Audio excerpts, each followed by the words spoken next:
Beleza, pessoal, estamos em 4. A Isa está com você aí, Chicão? No. Então estamos em 5 ou 6, talvez, não sei. Mas vamos dar o início aí, Chicão. Começa com uma oração aí para nós. Com certeza. Senhor, meu Deus, meu Pai, obrigado por mais essa reunião, obrigado por mais esse sábado que o Senhor permite que estejamos aqui para aprender mais do Senhor, para, nas devidas proporções, estarmos em comunhão, assim como o Senhor nos ensina. Que o Senhor possa estar abençoando a vida de cada um que se dispôs do seu tempo para estar aqui, e também abençoe aqueles que por algum motivo não puderam se juntar a nós. Que o Senhor possa usar o Gustavo mais uma vez para nos ensinar e para falar aquilo que o Senhor quer aos nossos corações. É isso que eu te peço, eu já te agradeço, em nome de Jesus, amém. Amém. Amém, pessoal. Uma reflexão rápida, como sempre, porém é importante que a galera participe, acrescente alguma coisa se for necessário, né? Vocês estão me ouvindo bem, né? Maravilha. Para variar, nós vamos tratar sobre fé, graça, misericórdia. Eu acho que é um tripé importante aí na nossa jornada cristã, né? E eu tenho pensado muito a respeito de fé inabalável. Por quê? Porque a gente fala essa frase como um jargão evangélico, uma fé inabalável. A gente lê isso nas escrituras, né? A fé inabalável, mas nós somos frequentemente abalados por alguma coisa, abalados por alguma notícia, abalados por algum imprevisto. Esses abalos nos transtornam, nos deixam transtornados, nos deixam vulneráveis, nos deixam emocionalmente estarrecidos, abalados. E aí? O que a Bíblia quer dizer com essa fé inabalável, né? Talvez esse conceito, né, de fé, ele precisa ser o tempo todo relembrado no nosso coração e na nossa mente, porque senão a jornada, né, nós vamos caminhando e aí nós temos uma tendência a transformar a fé naquela velha história do pensamento positivo, no triunfalismo, né? De maneira que no nosso planejamento, em todas as coisas, a gente tem dificuldade em contar como provisão de Deus situações desagradáveis. Amém? Então, eu gravei um vídeo lá para o meu canal sobre o José do Egito. Segunda-feira ele vai estar disponível. E é interessante porque a história de José do Egito ela é uma história clássica já nas nossas pregações, nos nossos sermões. E a história de José é uma história de fracasso, irmãos. Humanamente falando. Porque José, durante os anos que se seguiram, 13 anos, José não fez absolutamente nada do que planejou. Mas José, com resiliência, sabedoria, entendimento, confiança e fé inabalável, nunca duvidou que Deus tinha o controle absoluto de todas as coisas. Então, apesar de José ter levantado naquela manhã, ter planejado seu dia, e a sua vida mudou para nunca mais ser a mesma, José sempre teve no coração de que Deus estava organizando algo através da situação. Então, mesmo quando ele caiu na cisterna, caiu não, foi jogado na cisterna, mesmo quando ele foi vendido como escravo, mesmo quando ele foi injustiçado pela esposa de Potifar, mesmo quando ele foi abandonado na cadeia pelo copeiro, o tempo todo ele sabia que Deus estava no controle de todas as coisas e ele fazia todas as coisas, mesmo estando nessa situação desagradável, com excelência. Então, nós sabemos pela história que a cultura egípcia é uma cultura politeísta, é uma cultura que adora vários deuses. Entre eles, no panteão dos deuses egípcios, estava quem? O próprio faraó. Então, o faraó, ele não agia com os seus súditos como um rei age. Embora um rei haja, de certa forma, como um semideus.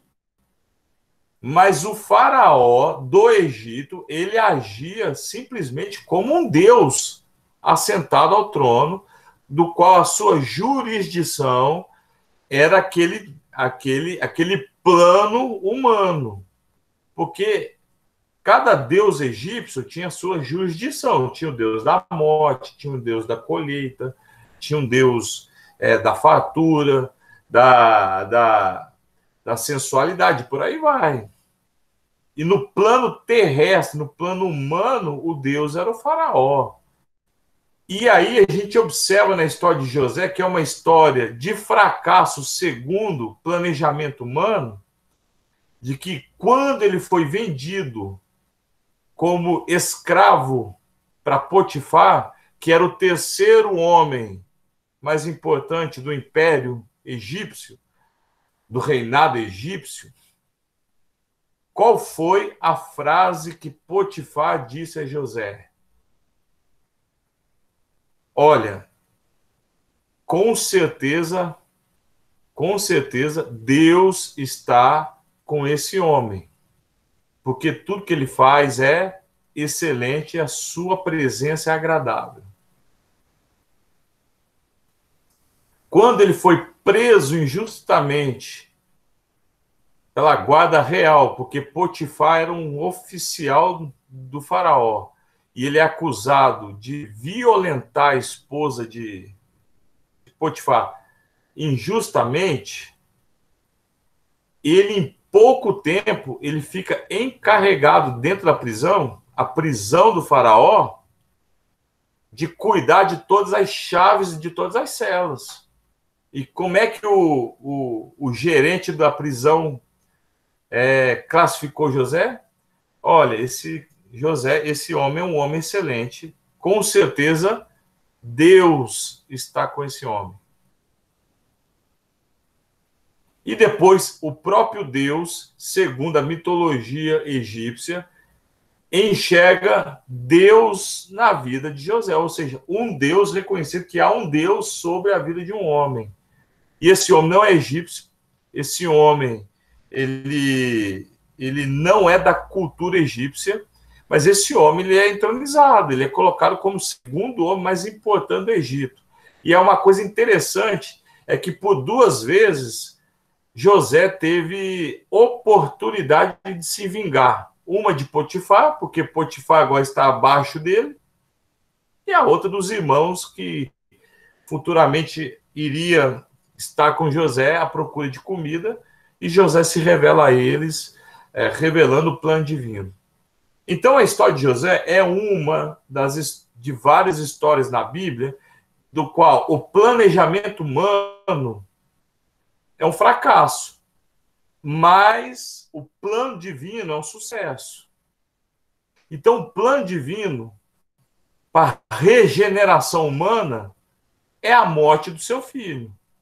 E é uma morte vergonhosa, é uma morte dolorosa, é uma morte da qual ele injustamente é contado entre os criminosos. Entende, irmãos? um dos maiores profetas, um dos maiores homens de Deus de todos os tempos era escravo, Daniel. Verdade, tinha o carinho e o afeto dos reis, Nabucodonosor e Dário. Tinha o carinho, tinha a confiança, mas era escravo. Entendem, irmãos? Então, na nossa trajetória, a gente tem uma fé inabalável ao ponto de qualquer fracasso que acontecer na nossa vida, a gente entender que Deus tem propósito nisso? Ou nós vamos lamentar, nos abalar, entender que Deus não está em nada na nossa vida? Irmãos, a maioria das pessoas que se afasta de Deus não se afasta por causa de uma necessidade de pecar. Se afasta por conta de uma falta de crença de que Deus o perdoou de tudo. E de que Deus está no controle da vida dele. Por isso que Pedro chorou, se arrependeu e se tornou um dos maiores apóstolos de Jesus na história, no sentido de plantação de igreja, no sentido de manifestar a palavra de Deus. E Judas, com simples remorso, Judas viu Jesus ressuscitando, Judas viu Jesus curando, Judas viu Jesus libertando o povo e não creu que Jesus poderia perdoá-lo. E cheio de tristeza e de remorso, ele foi lá e tirou a própria vida. Então, o Evangelho nos ensina a lidar com as coisas que acontecem na nossa vida que nós não planejamos. Quem planejou a pandemia esse ano? Quem? Qual ser humano? Eu, no final de dezembro, liguei a televisão e eu via que a China estava com uma epidemia lá. Eu nem sonhava que 2 meses depois eu estaria dentro de casa me guardando para não pegar a mesma coisa. Deus perdeu o controle da história? Deus não perdeu. Então, o que é uma fé inabalável? É aquela que suporta, irmãos, todas as dores do mundo. Com muito peso no coração, mas sempre crendo no que foi prometido. Nós temos uma promessa. A da vida eterna. Então, se nós temos uma fé inabalável nessa promessa que será cumprida, então só nos resta suportar todas as coisas nessa vida. Amém, meus irmãos? Então, a fé inabalável é uma fé que suporta dores. É uma fé que não estremece e nem se extravia por qualquer outra coisa. Porque a fé é a certeza de que Deus está no controle de todas as coisas. Fé não é um esforço para convencer a Deus a nos dar algo ou a agir em favor de nós segundo o nosso planejamento. Por isso que as pessoas se frustram, porque elas acham que fé é um mecanismo para controlar Deus segundo as suas necessidades. E aí as pessoas não se dão conta de que esse tipo de pensamento rebaixa Deus a um simples mordomo das nossas vontades. Ora, se eu controlo a Deus ao ponto de rebaixá-lo a um mordomo que me serve, então ele não é Deus, eu sou Deus. Então, fé não é para que de mim emane uma força ou um poder para que Deus, segundo o grau do meu poder, o grau da minha confiança, age em favor de mim. Não. A fé é um esforço em me convencer de que Deus já preparou algo para nós. Ou para mim, no caso. Então, fé é o esforço em aceitar o tempo daquilo que Deus já preparou para nós. Amém, irmãos? E o tempo é uma coisa que o ser humano tem dificuldade. O nosso tempo é o Cronos, né? Nosso tempo é a ampulheta virada lá e a areia caindo. Mas o tempo de Deus se chama eternidade, irmãos. E é óbvio que Deus quer dar umas regalias para nós aqui, tá tudo certo. E cada um de nós aqui temos testemunho para contar de regalias que Deus nos dá. Mas o que ele nos prometeu está na eternidade. Então aqui o lance é suportar dores, até que aquilo que ele prometeu se cumpra nas nossas vidas. Então a minha pregação hoje, irmãos, é uma pregação de esperança. Ela não é um sermão exortativo, é um sermão de esperança. Contudo, a nossa esperança até que tem que estar alinhada com aquilo que é correto. A fé não é pensamento positivo, né?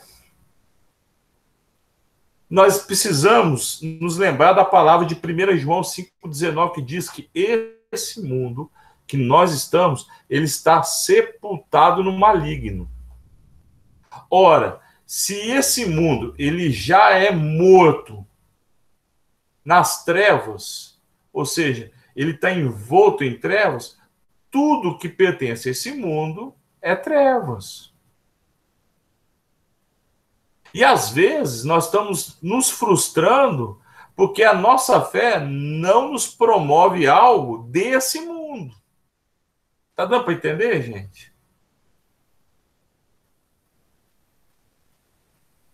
Quando, na verdade, as coisas que Deus tem para nós e o compromisso dele conosco é isso, estão aonde? Na eternidade. Deus nos dá aqui o essencial para que a gente viva como embaixadores do seu reino nesse local aqui. E a função da embaixada de Deus nesse lugar é o quê? Qual que é a função de uma embaixada em outro país? É promover, né, o país em tal lugar, estabelecer relações diplomáticas e resolver o problema dos seus cidadãos. A igreja é a igreja que cuida uns dos outros. A igreja é o local que estabelece a relação entre o reino celestial e esse mundo. E ela promove, né, ela faz a propaganda do que é esse reino. De maneira que se alguém quiser se naturalizar, é aceito. E nós fomos. Deus é bom, irmãos. E o resto só se torna bom com ele. Ou seja, se o mundo está no maligno e todas as coisas do mundo são más, qual que é a única coisa capaz de tornar isso bom? Deus. E o resto, né, sem Deus, não serve. Não passa do quê? De uma sensação. Por isso que eu gosto do Matrix, do filme. Porque, segundo o Matrix, o que é a vida? É uma sensação. E, no fundo, todas as coisas sem Deus é uma sensação. Porque ela passa, você sente, mas passa. E Deus, ele propõe o quê? Algo verdadeiro, eterno. Amém? Por isso que eu gosto muito da história de Saulo, que virou Paulo, que era um homem estudado, com posses, com prestígio, com respeito, se assentou aos pés de Gamaliel,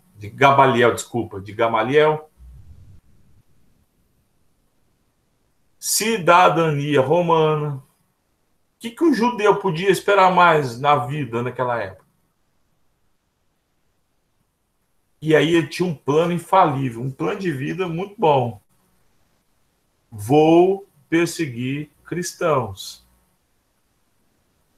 Porque os cristãos desafiam a racionalidade, a razão e o império.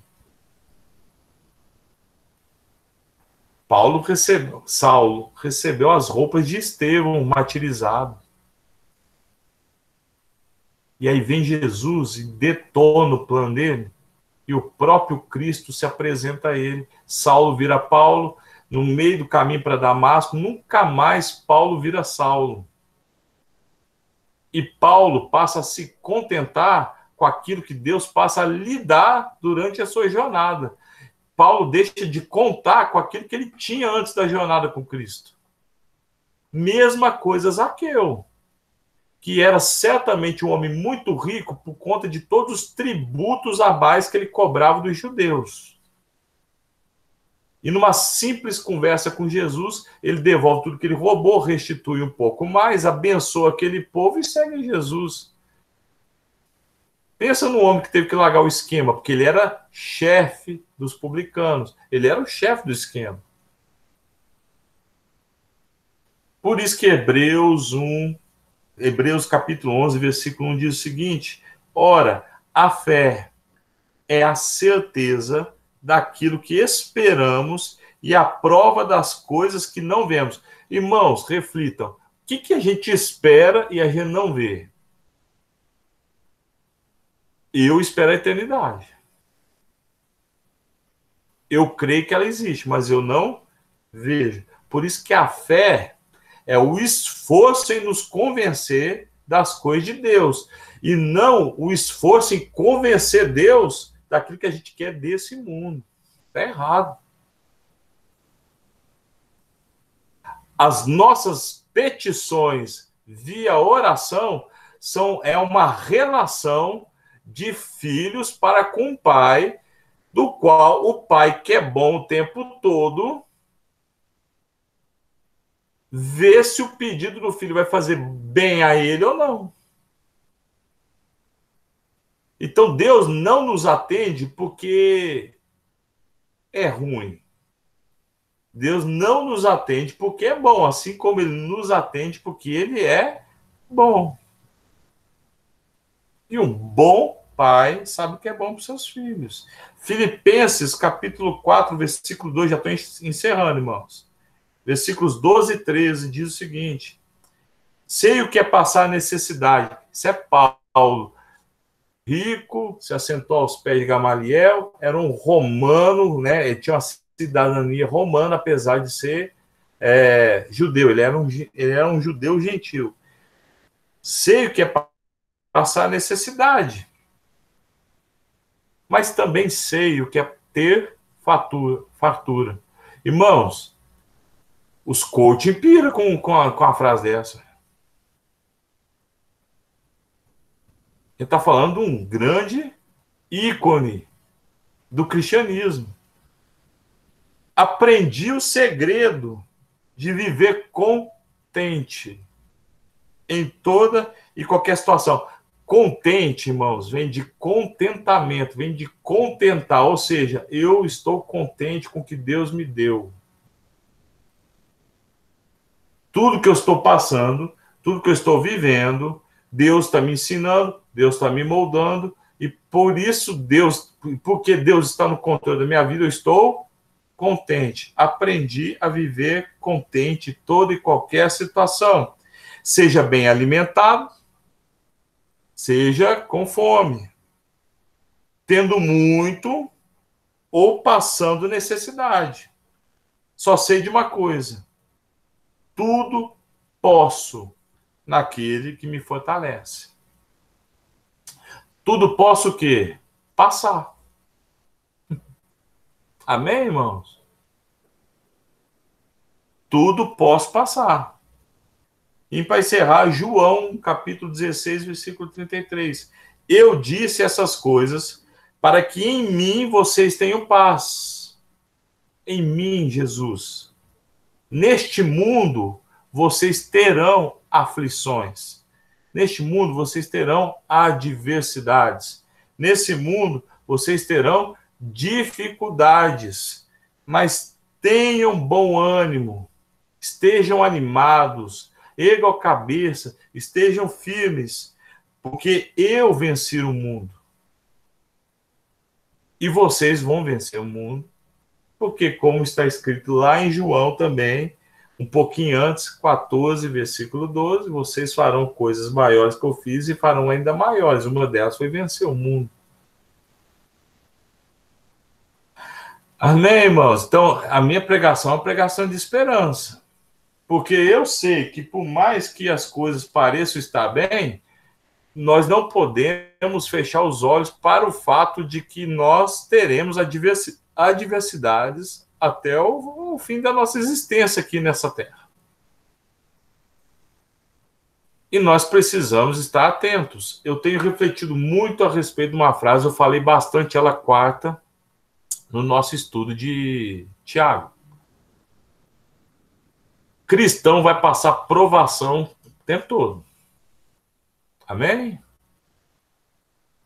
Agora, Jesus pediu para a gente orar, estar em espírito de oração, para que a gente não caia em tentação. E nós seremos tentados a fazer com que aquilo que nós chamamos de fé seja um esforço em convencer Deus e não em nos convencer. Amém, galera? Então agora eu passo a palavra para vocês, fazer um complemento aí.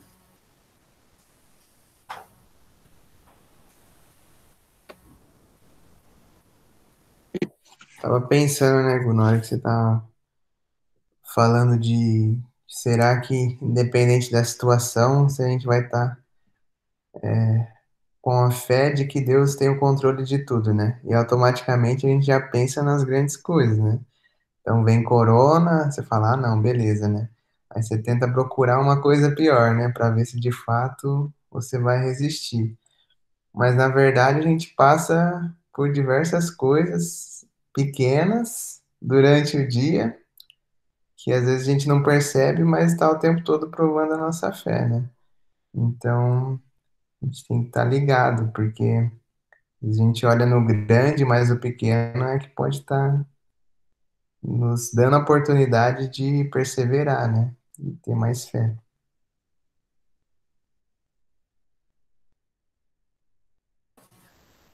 O interessante é que, por exemplo, o exemplo do coronavírus, beleza, nós estamos todo mundo junto. Todo mundo quem? O planeta. Isso te afeta, me afeta, afeta o Donald Trump,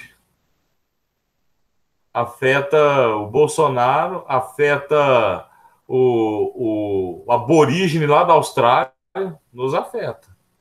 Agora, as pequenas coisas me afetam, né? Então, as pequenas coisas, elas são grandes para mim. E aí é a minha aprovação, e pode ser a minha tentação. Que a prova eu suporto, a tentação eu cedo, né? Então, é complicado. E aí, quem mais? Eu gosto dessa história de José, porque, igual você falou, ela fala muito sobre o propósito e nos mostra que o fato de Deus estar no controle de todas as coisas faz com que a gente, só depois de um tempo, acabe percebendo que aquilo que a gente considerava ruim ou uma catástrofe na nossa vida serviu para a gente estar onde a gente está hoje. Então, é bonito ver que José se tornou o que ele se tornou, mas a história nos conta que nada disso teria acontecido se ele não tivesse sido jogado no buraco pelos irmãos. E às vezes a gente passa por uma aprovação, por uma coisa pequena hoje, que a gente só vai entender a importância dela lá no final da história, talvez, daqui a alguns anos. E ter a consciência que José tinha, que apesar de ele estar lá no buraco, de ter se tornado um escravo, ter sido traído e tantas outras coisas, Deus estava no controle de tudo. E mesmo sendo coisas horríveis, ele sabia que Deus estava lá. E assim na nossa vida também. Apesar de ser difícil de a gente ter essa consciência que ele teve, né? Exatamente, Chicão. E é assim, nas nossas vidas mesmo, se a gente fazer uma reflexão de quantos choros nós tivemos na vida que nos levou a algum lugar melhor depois, a gente vai encontrar, né? O capítulo 45 de Gênesis fala lá que José chamou os irmãos e tudo mais, se revelou, chorou, abraçou eles e falou que Deus o havia enviado. Ao capítulo 43, José é tentado a se vingar dos irmãos. Então, não é que José foi de boa, José foi tentado. Então, assim, é perfeito sua colocação, porque na nossa vida pode acontecer igual José em várias situações de uma magnitude distinta. Mas ele não deixou de ser tentado e nós não vamos deixar de ser também. Capítulo 22 de Lucas, né, eu acho muito tenso. Muito tenso. Quando Jesus chega para Pedro e fala: ó, Pedro, seguinte, Satanás pediu para tentar a sua vida e Deus concedeu permissão. Deus concedeu, ele permitiu. É doido isso, não é? Então, é isso aí, Chico. Nós temos que... A história de José é muito louca. E ele teve as dificuldades que nós temos. É igual você encerrou aí agora. É muito difícil. Quem diz que seria fácil, né? Só pregação triunfalista que diz que é fácil, mas ninguém põe na conta que você vai passar. Né? Beleza. E aí, Caio? Mano, eu não lembro se foi, acho que foi o meu primeiro metanoia. Que eu lembro que naquele final de semana eu não tinha dinheiro do meu aluguel, eu tinha trabalhado a semana toda no restaurante, pá. E no final das contas, eu dei um testemunho lá na igreja, né de que aconteceu, eu consegui o dinheiro na hora. A situação é que aí, às vezes a gente não vê que Deus está no controle das coisas, até no finalzinho da coisa, Deus vai lá e pá, toma, eu tô no controle, fica tranquilo.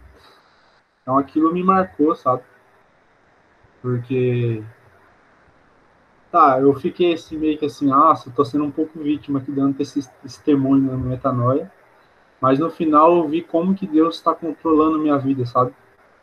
Não importa o que eu tô passando, a dificuldade ou tô no bem bom, Deus tá ali, sabe? E ali eu aprendi que não só na dificuldade eu tenho que estar buscando Ele, mas também quando eu estiver no bem bom, né? Então, se eu sou fiel no pouco, eu vou ser fiel no muito. Então, você falando, veio esse episódio na minha cabeça, marcou minha vida, sabe? Eu sei que fiz algumas burradas, mas se não fosse essas experiências, eu não teria aprendido. Né? Não teria... A sensação que eu tenho é que Deus está me moldando, sabe? Literalmente. A gente lê isso, vê os pastores falando, só que quando a gente passa por isso, a gente, né, parece que aprende, né? Então, tem várias situações que eu passei no Camorão, mas a sensação a todo momento é essa, como se fosse um vaso de barro mesmo. E agora no Corona, a sensação que eu tô tendo é um pouco de incerteza do que vai ser do amanhã, né? Mas ao mesmo tempo, fica aquela coisa boa que não, relaxa, eu tô no controle da sua vida, continua buscando, né, sendo fiel a essas coisas. Maravilha, irmãos. Bom demais.